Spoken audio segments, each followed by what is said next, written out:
एक बार गर्मियों की छुट्टी में एक बालक गौतम बुद्ध के गांव में घूमने आता है। बालक उछलते कूदते गौतम बुद्ध जी के पास में पहुंचा और बड़े गर्व से बोला, गौतम बुद्ध जी, जब मैं बड़ा हो जाऊंगा तब मैं क्या एक सफल आदमी बनूंगा?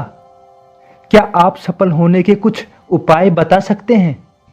गौतम बुद्ध जी ने हाँ में सिर हिलाया और बिना कुछ बोले लड़के का हाथ पकड़ लिया और गौतम बुद्ध जी उस बालक को करीब के एक पौधशाला में ले गए, जहां से उन्होंने 2 पौधे खरीदे छोटे छोटे और घर वापिस आ गए।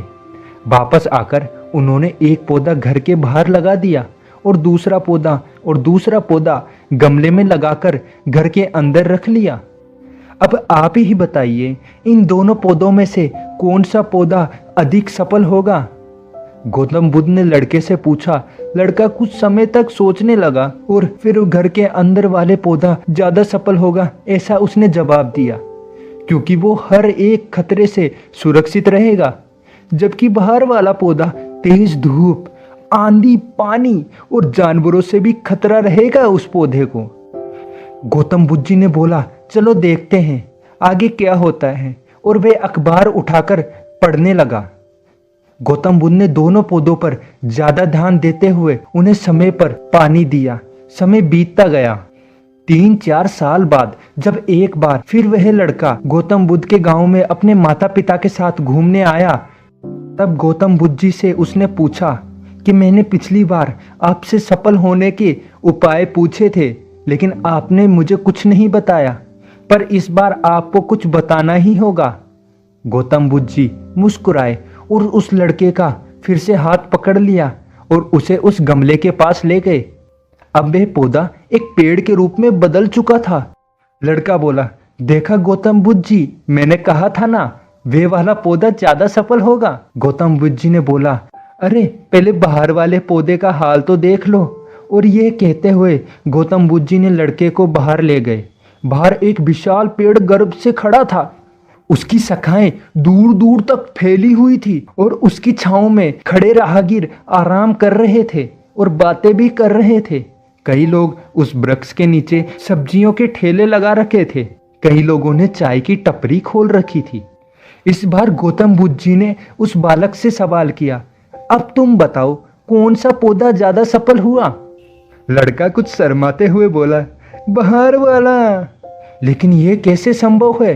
बाहर तो उससे कई जानवरों से, मौसम से, आदि से बहुत ज्यादा खतरा था।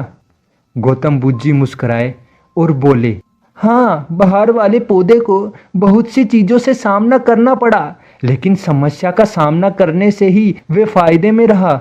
लेकिन समस्याओं से सामना करने के कुछ अपने फायदे भी तो हैं। बाहर वाले पौधे के पास आजादी थी कि वह अपनी जड़ें जितनी चाहे उतनी फैला सकता है, और तुम इस पेड़ के लिए जिस आंधी तूफान को मुसीबत समझते थे, उसे आंधी तूफान ने भी पेड़ की जड़ों को इतना मजबूत कर दिया है कि आज एक छोटा सा आंधी तूफान इस पेड़ का कुछ भी नहीं बिगाड़ सकता। बच्चे, अब मैं तुम्हें जो बताने वाला हूँ, उसे अगर तुमने अपने अंदर बैठा लिया तो तुम जिंदगी में जरूर सफल होगे। उन्होंने बोला, अगर तुमने अपने जीवन में सिर्फ अच्छे विकल्पों को ही चुना तो तुम जिंदगी में कभी भी सफल नहीं हो पाओगे।